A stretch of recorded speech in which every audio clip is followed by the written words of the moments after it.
주님의 이름으로 여러분을 환영합니다. 오래간만에 교회 오신 분도 있고요. 과거에는 내가 좀 신앙생활 했지, 청년부 회장 좀 했어, 그러다가 한 20년 만에 오신 분도 있을 거고, 교회 처음 오신 분도 있을 거고요.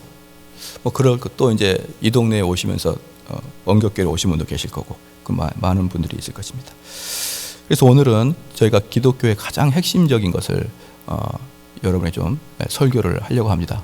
그래서 우리가 왜 기독교가 참으로 우리를 구원할 수 있는 유일한 길인지를 좀 살펴본 다음에 그 다음에 우리가 어떻게 해야 될 것인가를 잠깐 살펴보는 시간 갖겠습니다. 우리 기독교는요, 여러 가지 그 요건 중에 아주 중요한 것 중에 하나가 뭐냐면 천국과 지옥의 문제예요.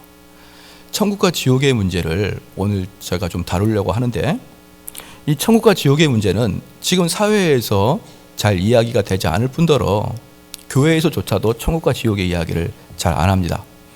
그 이유는요, 약간 학문적이지만 그렇다고 해서 어려운 문제도 아니니까 잠깐 제가 설명을 하죠. 계몽주의, 중세시대가 끝난 이후에 계몽주의가 시작이 됐습니다. 그 계몽주의는요, 그 정신이 가장 가치 있는 정신이 바로 자유와 평등입니다. 계몽주의는 자유와 평등을 모토로 하고 있기 때문에 이 두 개를 아주 성경처럼 간직하고 있는 그런 정신을 갖고 있죠. 그래서 계몽주의는요, 모든 인간은 타고난 가치와 존엄성을 가지고 있다는 신념이 있고 그 가치와 정당성을 부여받았다라고 계몽주의는 그렇게 이야기하는 것이고, 기독교도 마찬가지로 우리 인간은 참으로 존엄하고 숭고하다라고 표현하는 게 기독교예요. 그런데 계몽주의와 기독교의 차이는 뭐냐 그러면, 계몽주의는 누구로부터 부여받았느냐라는 이야기는 딱히 없고 그저 그 존엄성이 있다라고 말을 할 뿐이에요. 그런데 기독교는 우리 인간은 하나님의 형상으로 지음을 받았기 때문에 그 자체로 존엄하다라고 이야기하는 것이죠. 사실은 이 차이가 얼마 되지 않은 것 같지만 상당히 나중에는 큰 차이로 변하는 것이죠. 그래서 계몽주의의 가장 큰 특징은 자유와 평등인데, 인간은 누구나 평등하게 태어났다, 법 앞에 평등하다, 이게 계몽주의적 가치관입니다. 그럼 계몽주의 이전에 어떤 것들이 있었냐 그러면, 세습적인 그 지위, 공작은 공작을 낳고 또 귀족은 귀족을 낳고 왕족은 왕족을 낳는 세습적인 지위가 아무렇지도 않게 받아들여진 상태였고요. 그다음 명문고등학교, 명문대학교, 명문학교가 아무렇지도 않게 받아졌었고, 그 다음에 소득의 불균형도 아무렇지도 않게 받아졌던 그 시대가 중세시대였죠. 그런데 계몽주의는 그것이 옳지 않다라고 이야기하는 것이죠. 노력하지 아니하고 그렇게 받아들이는 것은 옳지 않다. 즉 그래서 계몽주의는요, 태생적으로 평등주의를 외치는 것입니다. 평등.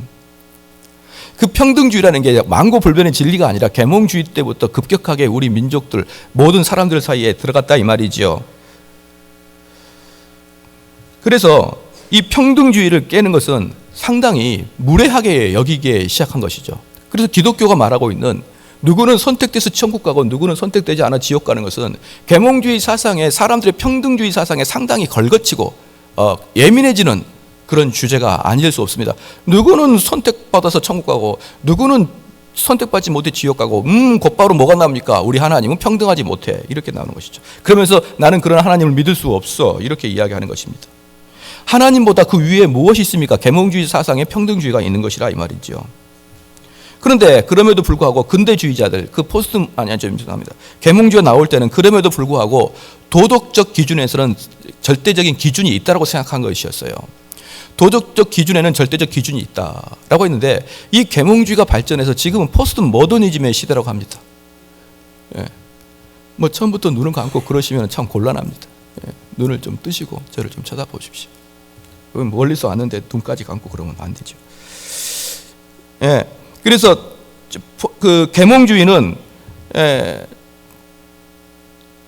잊어버렸지 않습니까? 눈 감고 있으면 잊어버려요. 눈을 뜨고 떠야 됩니다. 상당히 충격적이에요. 5분 안에 눈 감는 것을 보니까 이거 충격, 오랜만에 보는 이런 익숙치 않은 눈 감음이라. 계몽주의는 말입니다, 그 평등주의를 외치는데, 그럼에도 불구하고 근대에는 도덕적으로 가치 기준이 있다고 생각했습니다. 도덕적 가치 기준. 근데 현대를 포스트 모더니즘 시대라고 하는데, 포스트 모더니즘은 그 계몽주의에 평등주의 플러스 뭐가 들어가 있느냐? 도덕적 상대주의를 넣습니다. 그래서 포스트 모더니즘이 말하고 있는 게 뭐냐 그러면은, 어떤 누구라도 저 도덕이 잘못됐다라고 말할 수 있는 권리가 없다는 거예요.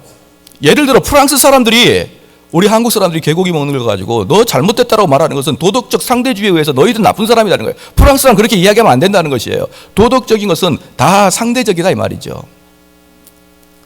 외국에 나가 보면은 사람들이 서로 인사할 때 이 볼에다가 뽀뽀를 하지 않습니까? 그런데 한국에서 누가 내 아내한테 볼에다 뽀뽀하면 기분이 매우 나쁘죠. 그것은 프랑스 사람이나 외국 사람이 잘못한 게 아니라 도덕적으로 그 사람들은 그게 오케이고 우리는 아니다. 도덕적 상대주의다. 라고 이야기하는 게 포스트 모더니즘 사회죠. 자, 그것이 일견 맞는 것 같은데 그 결과로 뭐가 됩니까? 무엇이 옳고 무엇이 그르다 이렇게 말하지 말라는 것이에요. 그게 어디에서는 옳을 수도 있고 어디에서는 틀릴 수가 있다 이 말입니다. 그런데 그게 포스트 모더니즘이라 이 말이에요. 그게 우리의 인격의 넓음과 우리의 그 성경적 가치관이 아니라 포스트 모더니즘적 사고라 이 말입니다. 도덕적 상대주의. 도덕적 상대주의는 그럼 결과가 어떻게 되겠습니까? 그러면 동성애가 어떻게 됩니까? 야, 동성애가 뭐가 나쁘냐? 누가 나쁘다 그러더냐? 동성애가 누가 나쁘다 그래? 성경이 나쁘다 그래? 헤헤, 성경이 무슨 근거가 있어? 그래서 어떤 것이 옳고 그름의 판단 기준을 못하게 만드는 게 포스트 모더니즘이에요. 포스트 모더니즘에 다 바이블과 같은 그런 말이 있습니다. 포스트 모더니즘이 제일 사용하는 말이 많이 있습니다. 다 그 사람도 이유가 있겠지. 이렇게 이야기하는 게 우리의 가슴의 넓음과 인자함이 아니라 기독교를 멸망시키는 포스트 모더니즘의 사고에서 나온 생각들이에요. 다 그 나름대로 이유가 있겠지. 그 나름대로 가치가 있겠지. 근데 기독교는 도덕적 수준까지도 옳고 그름을 이야기하는 게 기독교거든요. 이건 되고 이건 안 되라고 이야기하는 게 기독교인데, 그래서 제가 지금 말씀드리고 싶은 게 뭐냐 그러면, 우리 기독교는 계몽주의로부터 꾸준히 공격을 받아왔고, 무엇을 공격받았습니까? 평등주의 때문에 공격받아온 거예요. 평등주의가 뭡니까? 누구는 선택받아 천국 가고 누구는 지옥 가고, 이건 인정 못하겠다는 것이죠. 하나님께서 그렇게 선택해서 지옥 보내고 천국 보내면 하나님은 평등하지 않다는 것이죠. 그러니까 교회에서 가급적이면 그런 평등주의를 깨버리는 그런 것들은 이야기 안 하겠죠. 두 번째, 포스트 모더니즘이 들어오면서 이것이 옳습니다. 이렇게 해야 됩니다. 그러면서 저 목사 너무 강해. 저 목사 너무 자기 주관대로 해. 그렇지 않을 수도 있는데, 이렇게 이야기하면서 기독교의 절대적 진리를 스스로 거부하게 만들죠.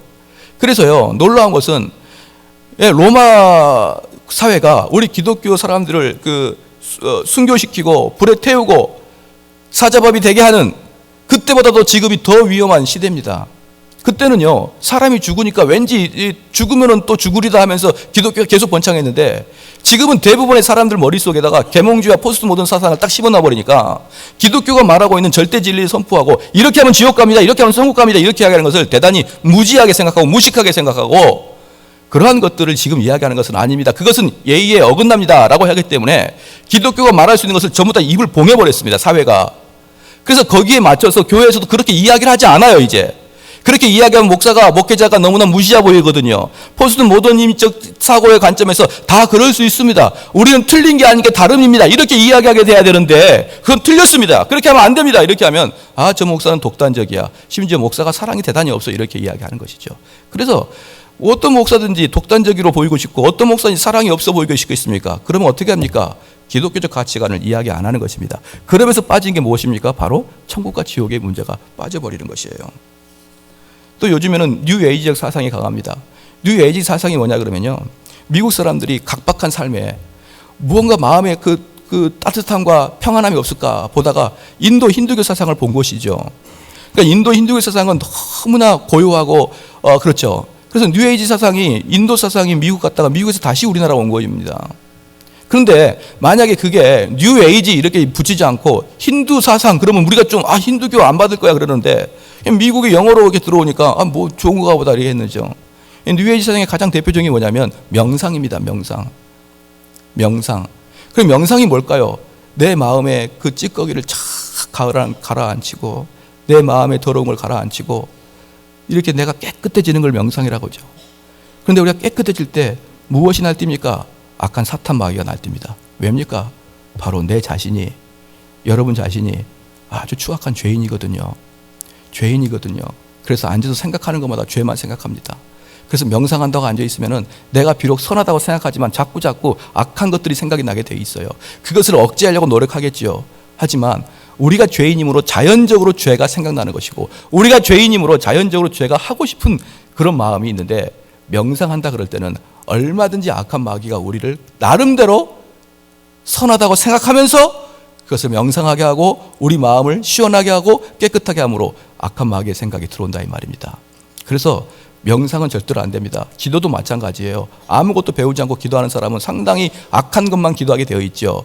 기도는 어떻게 하는 것입니까? 하나님 말씀을 배우고 그 말씀에 토대를 놓고 기도해야 되는데, 하나님 말씀 배우는 건 거의 무지하고, 뭐 하나님 말씀, 하나님이 성경 알아야 응답해 준다냐? 맨날 기도하면 되지.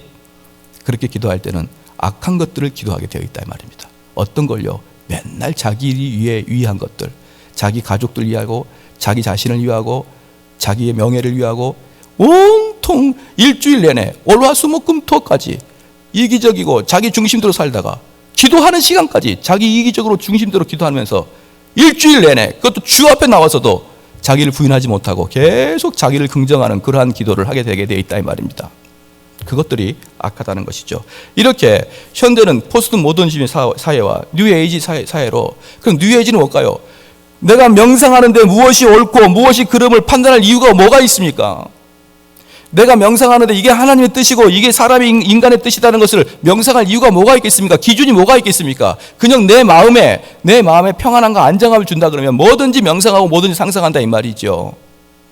그 결과로 기독교의 가장 큰 덕목인 절대 기준과 절대 선과 절대 악을 나누는 것을 못하게 되는 현대가 아니겠습니까? 그래서 기독교에는 천국과 지옥의 문제를 더 이상 이야기하지 않습니다. 그러면 지옥이 어떤 부분인지를 잠깐 설명하겠습니다. 지옥은 말입니다, 하나님께서 선택한 사람이 천국 가는 것인데, 그 하나님의 선택설 이론은, 교리는 지금 이야기하지 않겠습니다. 다음에 교인이 된 상태에서 성경 공부할 때 그 이야기를 하겠죠. 오늘은 단지 그러면 하나님의 관점이 말고 우리 관점에서 천국과 지옥을 가는 사람들이 어떤 특징이 있는지를 제가 말씀을 드리겠습니다. 첫 번째 우리가 느껴야 될 것은 말입니다, 지옥은 천국 못 가는 사람이 탈락해서 가는 곳이 아닙니다. 내가 A라는 대학을 들어가고 싶었는데 못 가서 B라는 대학 가듯이 천국을 가고 싶었지만 탈락하는 사람들이 지옥을 가는 게 아닙니다. 지옥은 말입니다, 인간이 스스로 선택해서 들어가는 것이에요. 어디가 고향입니까? 우리가 태어난 곳이 고향이 아니죠. 부모님이 계시는 곳이 고향이듯이 그 어디나 하늘나라가 어디입니까? 내 주 예수 계신 곳이 그 어디나 하늘나라인 것이죠. 그러니까 천국의 개념은 어떤 딱 단체의 개념이 아니라 하나님과 함께하는, 하나님이 있는 곳이 천국입니다. 그럼 지옥이 무엇일까요? 하나님이 계시지 않는 곳이 지옥이죠. 어떤 아이가 가장 행복합니까? 부모님과 함께 있는 아이가 가장 행복하듯이. 어떤 아이가 가장 불행합니까? 부모님과 떨어져 있는 아이가 가장 불행하듯이.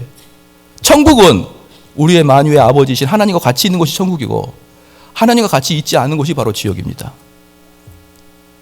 그래서 천국과 지옥의 개념을 여러분들이 지금 벌써 2개 드렸습니다. 첫 번째, 내가 천국을 가고자 탈락해서 간 곳이 지옥이 아니고 내가 스스로 가는 것이고, 둘째 개념은, 그 천국이라는 개념은 하나님과 함께하고 있다는 개념이고, 다른 말로 하나님과 함께하지 않는 것이 지옥이라는 것이죠. 그렇다면 이 2가지 말씀을 의거해서 누가 과연 천국을 가지 못하고 지옥을 갈까요? 어떤 사람이 자신이 지옥을 간지 뻔히 알면서도 그 지옥으로 갈까요? 여기서 한 가지 중요한, 여러분이 꼭 기억할 게 있습니다.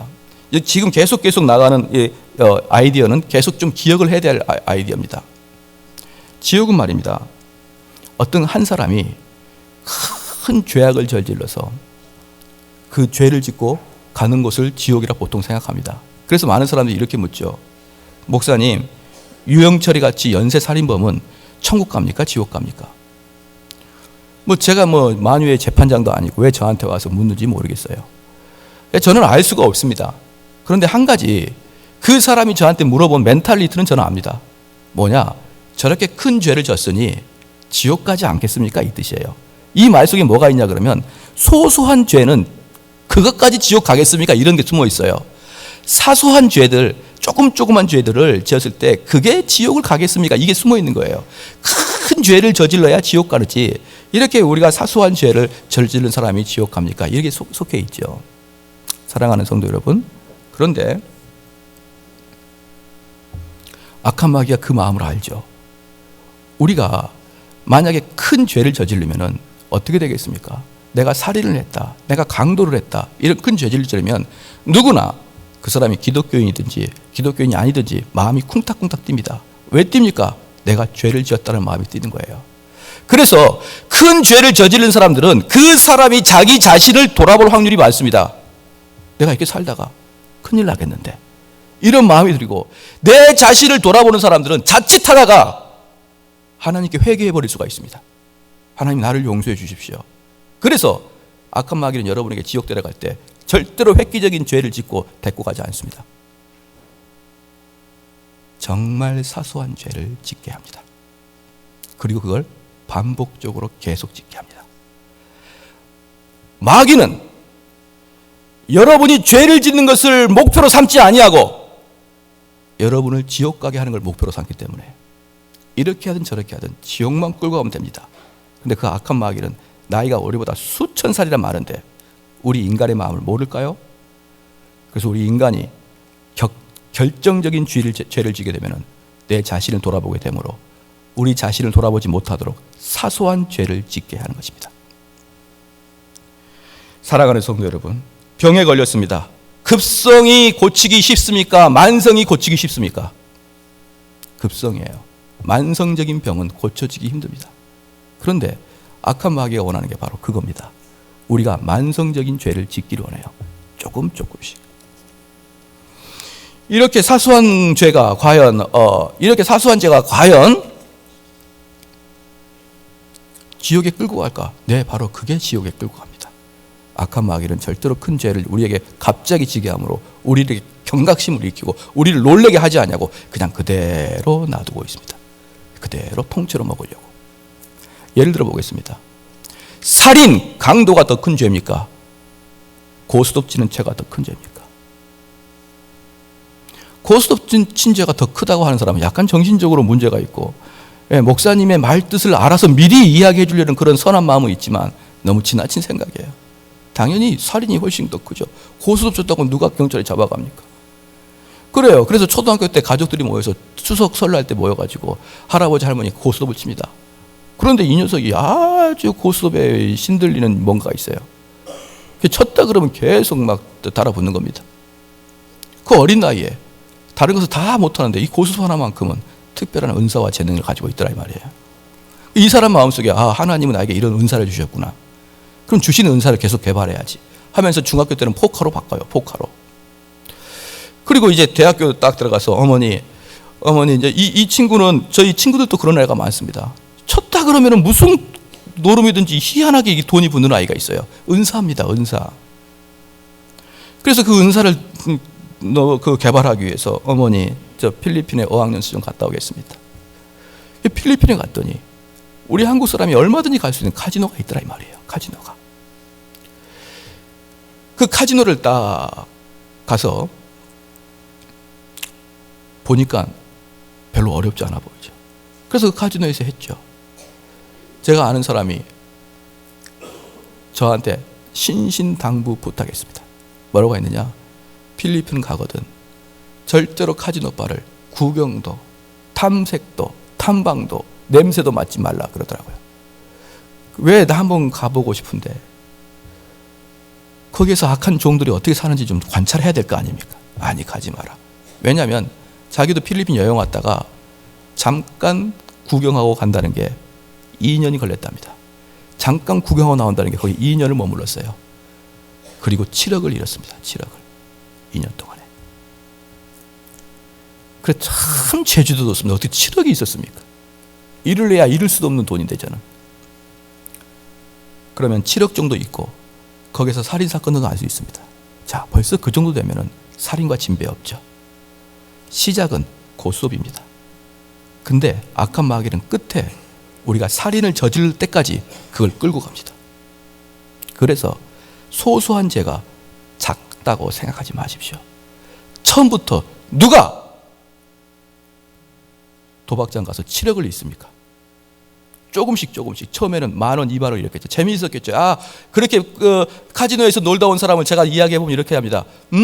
오늘은 10만 원 주고 열심히 재밌게 놀았다고 치는 거지 뭐, 이렇게 하는 거예요. 10만 원 잃고 오면 상당히 재밌습니다. 처음에는 그렇게 웃어 넘길 수 있죠. 10만 원, 20만 원. 뭐 저는 한 100만 원, 200만 원 웃어 넘길 수 있을 것 같아요. 왜? 부자니까. 근데 이게 돈 1,000만 원 넘어가기 시작하면 어떻게 될까요? 나 이 필리핀에다 옷을 박아야겠다 이러면서 내가 이 돈 1,000만 원 따기 전까지는 움직이기 힘들지. 1억을 잃으면 필리핀 인간이 되겠죠. 완전히 현주민이 되겠죠. 오질 않습니다. 그들을 제가 그 카지노에서 보니까 여기서 치다가 안 되면은 자리가 안 좋나 보다. 그래가지고 또 다른 데로 옮기고 심지어는 필리핀에서 마카오까지 갑니다. 그렇게 하면서 돈을 다 탕진합니다. 사랑하는 성도 여러분, 시작은 작은 죄입니다. 근데 마귀는 바로 그걸 원하는 거예요. 우리를 처음부터 갑자기 끌어들지 않습니다. 하나하나 끌입니다. 그러므로 우리는 지옥을 선택해서 가는 거예요. 내가 한 발짝 한 발짝 가는 겁니다. 그래서 지옥이 가장 치명적인 것이 무엇이냐 그러면 바로 사소한 죄라 이 말입니다. 만약에 그게 큰 죄였다면 치명적이지 않는데 사소한 죄의 연속적인 것은 우리를 가장 치명적으로 빠져나오지 못하게 하는 것입니다. 그러므로 죄는 강한 한 번의 임팩트의 사건이 아니요, 강한 사건이 아니요, 작지만 꾸준하지만 음흉한 사건입니다. 오랫도록.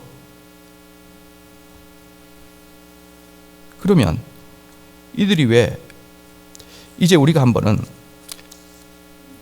이들이 불공평하다고 말할 수 있는 게 아니에요. 하나님은 누구는 지옥 보내고 누구는 천국 보내고 불공평하다는 게 아니고 자기가 꾸준히 그 작은 죄를 선택하기로 결정하고 나가는 것이죠. 그러면 이제 우리가 상상을 한번 해보겠습니다. 버스를 타고 이제 지옥을 한번 가봅시다. 버스를 타고 지옥을 가보면은 그 지옥에는 수많은 사람이 살려달라고 아구성을 치고 있겠죠. 그러면은 버스를 탄 사람이 그에게 말합니다. 너에게 천국 갈 수 있는 길이 있다. 그런데 그들이 그 천국 갈 수 있는 길이 뭡니까? 그러면 우리가 느끼기에는 그 사람이 천국과 지옥을 다 알고 천국 가는 법을 다 알고 있으면은 당연히 천국 갈 것 같은데 지옥에 가가지고 내가 너에게 천국 가는 법을 알려줄게. 무엇입니까? 너의 죄를 회개하고 주 예수를 믿어라. 그러면 싫습니다. 그래요. 그게 문제예요. 지옥에서 고통을 당해도 그가 천국이 얼마나 좋은 것을 알면도 불구하고 너의 죄를 회개하고 예수 그리스도를 너의 구주로 영접하라. 그러면 그건 못하겠습니다. 이렇게 이야기합니다. 지옥은 어떤 사람이 우연히 가는 게 아니라 이렇게 꾸준히 전도자가, 목사가 그가 천국 갈 수 있는 길을 여전히 열어줌에도 불구하고 그는 그것을 받아들이지 않기로 작정한 것입니다. 사랑하는 성도 여러분, 바로 이게 지옥에 가는 백성의 모습입니다. 그러면 우리 인간이 어떤 몸인지 제가 한번 설명해 드리겠습니다. 성경에 보니까 우리 사람을 하나님의 형상으로 만들었다고 했습니다. 우리 인간은 하나님의 형상이에요. 그래서 참으로 고귀하죠. 근데 죄를 짐으로 말미암아 우리 속에 하나님의 형상, 즉 완벽한 인간상이 점점 망가지기 시작하고 나중에 돼서는 완전히 인간성이 망가진 상태가 바로 지옥에 가는 상태인 것이에요. 이렇게 말씀을 드리면 죄송합니다만은 특별히 누구를 비난하는 게 아니니까 잘 들어주십시오. 특별히 나이 드신 분들이 잘 들어주셔야 됩니다. 예를 들어 한번 보겠습니다. 내가 내 마음속에 누군가 나를 아주 자존심을 건드렸어요. 자존심을 건들고 나면은 내 마음속에 분노라는 시작이 싹싹 틉니다. 그죠? 분노라는 싹 터요. 그러면 다른 게 아니고 인격의 모멸감을 당했단 말입니다. 그러니 이 분노를 쉽게 떨쳐버릴 수가 없습니다. 그래서 이 사람은 집에 와서 분노를 계속 재생산 생각합니다. 걔가 나를 이렇게 무시해? 그래서 처음에는 내가 분노를 조절할 수 있었어요. 그런데 내가 그 분노를 품고 키움으로 말미암아 어떻게 되냐면 분노가 나를 조절하기 시작합니다. 그래서 어떻게 되냐 그러면 이미 그 사람에게 상처를 준 사람은 수년 전에 이미 상처를 주고 끝났다고 생각했는데 갑자기가 찾아와서 칼로 팍 찔러 죽입니다. 그때가 언제입니까? 분노가 그 사람의 인격을 완전히 장악했을 때입니다. 그러니까 분노가 내 마음속에 들어와서 이게 하나의 씨앗이 되어서 이게 성장하기 시작할 때, 그때까지는 아직까지 내가 화가 나긴 났는데 내 스스로 절제가 됐는데, 잘 때도 묵상하고 밥 먹을 때도 묵상하니까 그 녀석이 나를 무시해. 그 녀석이 나를 이렇게 하라 이러면서 분노의 나무를 키웠더니 그 분노의 나무가 나를 갑자기 지배하기 시작하더니 그 분노가 나에게 명령하기 시작합니다. 가서 죽여라. 설령 가서 죽이지 않더라도 그 사람이 이 힘이 없고 그 사람이 그 용기가 없어 사람을 죽이지 않더라도 그 사람은 몇 년 동안 밥 먹을 때마다 그 사람이 생각나고 분노가 생각나가지고 내 영혼을 다 갉아먹습니다. 아이고, 그놈의 새끼를 내가 그때 한마디 했어야 되는데, 내가 그놈을 가만 안 놨어야 되는데 내가 아무 말도 못하고 넘어온 게 너무너무 내가 바보 같구나 이러면서 분노로 들어가게 되는 것이죠. 그럴 때 전도자가 옵니다. 그럴 때 목사가 오는 것이죠. 자매님, 형제님, 용서하십시오. 용서해야 당신이 삽니다. 그렇게 분명히 구원의 길을 제시합니다. 목사는 그렇게 제시합니다. 근데 그 사람은 아니요, 내 영혼이 다 타 죽어도 용서하지 않을 겁니다. 이렇게 얘기하는 거예요. 항상 전도자는 그렇게 하면 안 됩니다. 하나님 말씀은 다른 원수를 용서하라 그랬습니다. 알아요. 아는데 용서 못해요. 똑같아요. 예수 그리스도를 믿어야 천국 갑니다. 알아요. 아는데 안 가요. 그래서 그 사람이 분노로 가득 차서 자기 인격이 말살되고 분노가 되었을 때조차도 그 사람을 용서하지 못하고, 용서를 하게 되면 너무너무 자존심 상할 것 같고, 차라리 내 영혼이 타고 없어지는 한이 있더라도 그 분노를 내가 가지고 싶어하는 그런 욕구가 인간에게 있다 이 말입니다. 똑같습니다. 예를 들어보겠습니다. 우리가 보편 사람은 초심을 잃지 말자 이렇게 이야기합니다. 초심을 잃지 말자. 왜 초심을 잃지 말자라고 이야기하냐 그러면 처음에 생각했던 마음이 가장 올바르기 때문에 그렇습니다. 지금은 제가 아직은 초년생이죠. 그러면 제 마음속에 설교할 때 어떤 마음이 드냐 그러면 이 설교가 여러분 심령에 꽂혀서 여러분이 구원받기를 원하는 마음으로 불붙듯이 있다 이 말이에요. 그게 초심입니다. 근데 나중에 시간이 지나면 어떻게 될까요? 제가 초심을 잃으면 어떻게 될까요? 나중에 점점 설교를 위한 설교를 하게 되는 거예요. 지금은 설교를 하지만 지금은 여러분들이 이 설교 말씀에 은혜를 받고 변화되기를 원하는 마음에 설교를 하는데, 나중에는 설교 시간이 되니까 설교를 하는 거다 이 말이에요. 그렇게 사람이 변하기 때문에 초심을 잃지 말자라고 하는 것입니다. 그러면 한번 물어볼게요. 사람이 자연스럽게 나이가 들어가면서 초심을 잃어지게 되는 것이죠. 그러면 젊은 사람이 더 정의로울까요? 늙은 사람이 더 정의로울까요? 당연히 젊은 사람이 더 정의롭습니다. 늙은 사람은 정의롭지 못해요. 늙은 사람들은요, 이 세상 풍족을 너무 많이 알아가지고 지혜는 있을지라도 정의롭지를 못합니다. 즉 무슨 말입니까? 우리가 매일매일 갱신되지 않으면 우리는 자연스럽게 육과 영과 정신이 후패해지기 시작하는 거예요. 여러분 그걸 꼭 믿으셔야 됩니다. 그래서요, 우리는 이렇게 말할 수 있습니다. 주 예수를 모르는 상태에서 나이 들면은 욕심 외에는 남는 게 없어요. 젊은이들은 오케이 내가 해줄게요. 나이 든 사람들은 그런 게 없습니다. 욕심이 그를 완전히 장악하고 있는 것이에요. 사랑하는 성도 여러분, 두려워해야 됩니다. 왜요? 그게 바로 지옥 갈 모습이거든요. 사람이 원래는 하나님의 형상이었어요. 완벽한 하나님의 모습은 아니었지만 하나님의 형상으로 인간이 창조됐습니다. 그런데 매일 죄가 하나씩 둘씩 쌓이므로 그에게는 더 이상 회복하기 힘든 인간의 모습이 아닌 죄의 모습으로 바뀌기 시작합니다. 그래서 그가 자연스럽게 선택하여 지옥으로 가는 거예요. 그런 모습으로 천국 갈 수가 없거든요. 사랑하는 성도 여러분, 만약에 여러분이 이 상태로 그대로 가서 지옥에 딱 가면요, 놀라운 걸 발견하게 될 것입니다. 무엇을 발견하느냐?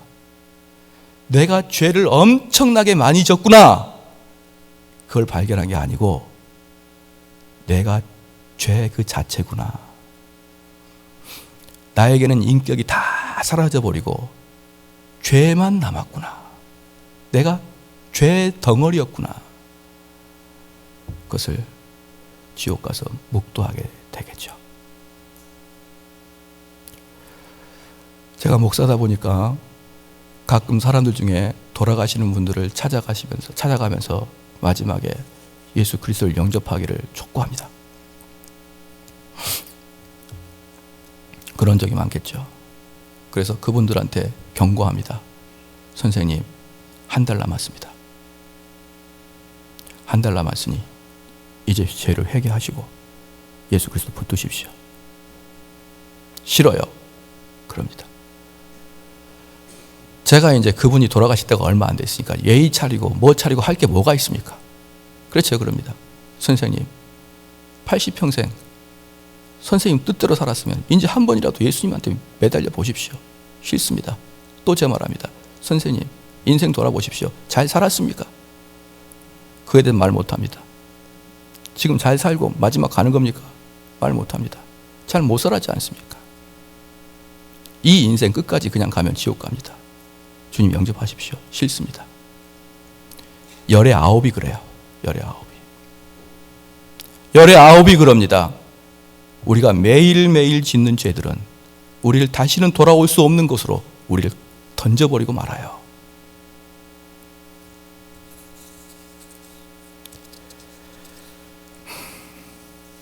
마지막은 우상숭배자들입니다.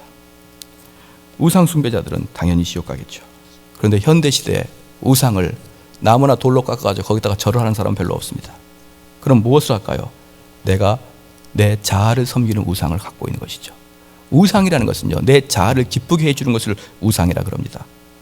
그래서요, 여기 대단히 중요한 게 있는데 아까 처음과 똑같이 연결된 것입니다. 내 자아를 기쁘게 하기 위해서 하는 게 우상인데, 이 부분에서도 죄가 확실한 자아를 기쁘게 하는 게 있어요. 예를 들어서 마약 중독이나 알코올 중독이나 성독착증 같은 경우는 내가 분명한 죄인인 것이라는 것을 확증할 수 있는, 그걸 통해서 내 자아를 기쁘게 하려는, 확실히 내가 죄인인 것을 알 수 있는 자아 존중입니다.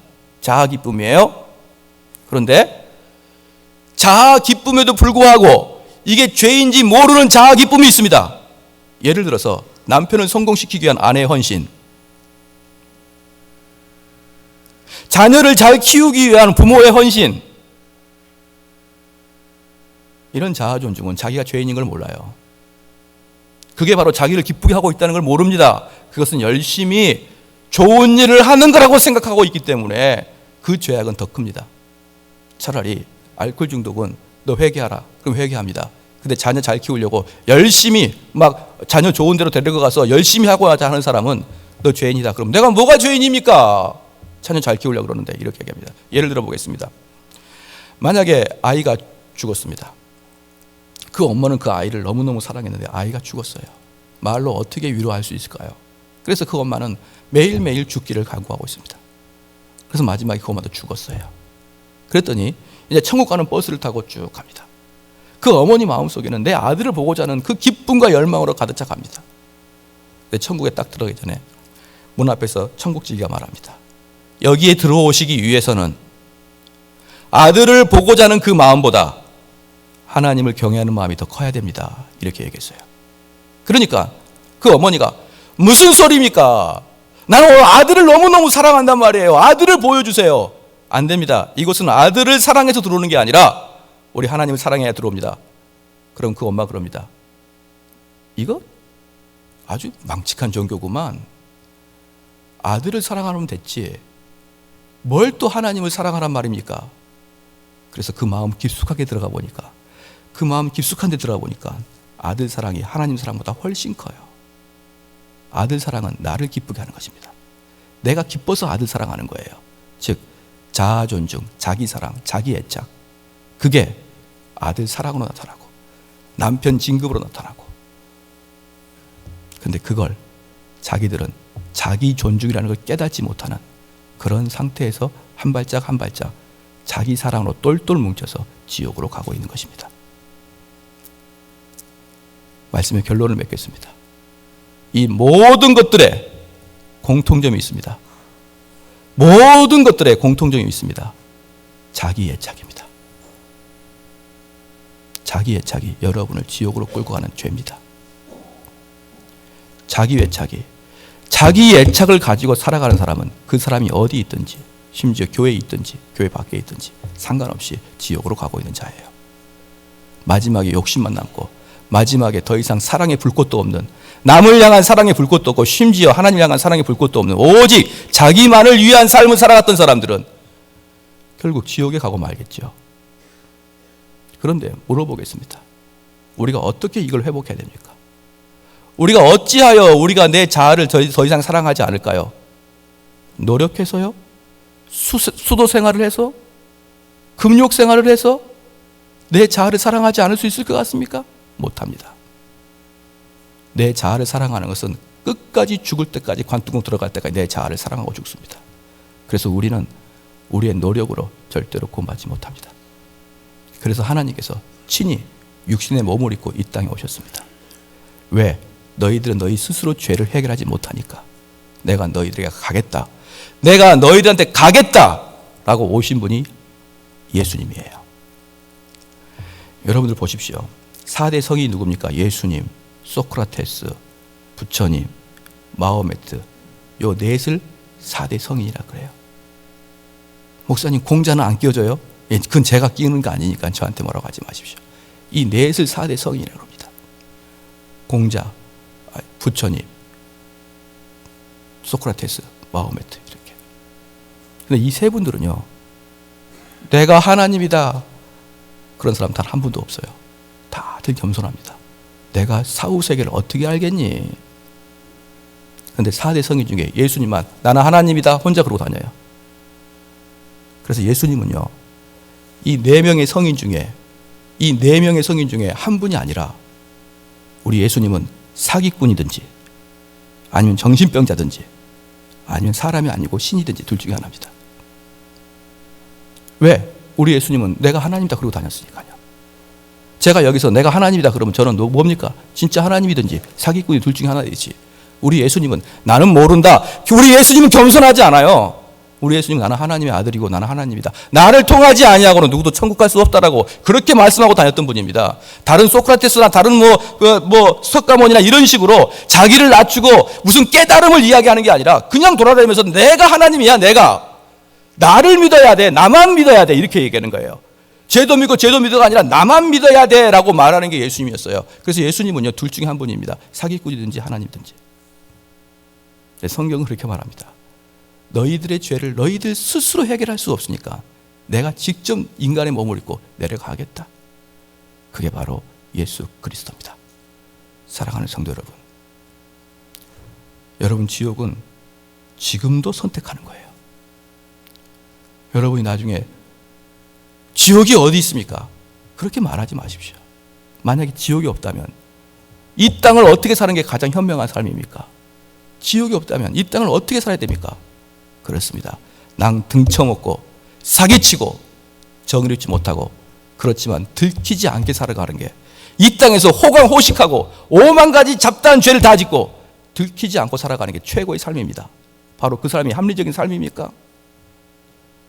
천국이 없고 우리가 죽어서 갈 곳이 없다 그러면 왜 이 땅에서 나라를 위해 살아야 되며, 왜 이 땅에서 남을 위해 살아야 되며, 왜 이 땅에서 남에게 선을 베푸고 살아야 됩니까? 죽음은 끝인데. 지옥과 천국이 없다. 그러면 제발 여러분 자녀에게 착하게 살라고 이야기하지 마십시오. 지옥과 천국이 없다 그렇게 생각하는 사람이요, 이 땅에 남 등쳐먹고 사십시오. 그 대신 남에게 당하지 않게 힘을 키우십시오. 남에게 당하지 않게 법을 익히십시오. 법망을 빠져나가 힘을 기르고 남을 등쳐먹고 배 땅땅거리고 살란 말입니다. 아니면 예수 그리스도 두려워하시고 예수님께 의지하시고 천국으로 가든지 여러분이 선택하십시오. 우리 예수님은 여러분이 생각하는 것처럼 나는 겸손한 자야. 아닙니다. 우리 예수님은 두려운 분이에요. 무서운 분이에요. 오직 나한테만 와야 된다라고 이야기하시는 분이에요. 그러면 우리가 이 시간을 생각할 때 내 인생을 한번 생각해 보십시오. 내가 그동안 어떻게 선택하는지 아마 거의 대부분 자기 주관, 자기가 하고 싶은 대로 자기 유익을 위해서만 살아왔다는 것을 알게 될 것입니다. 그래서 오늘 귀한 시간에 예수님 영접하시고 예수님과 같이 동행하기를 마음 먹고 그렇게 하시길 주의로 축원합니다.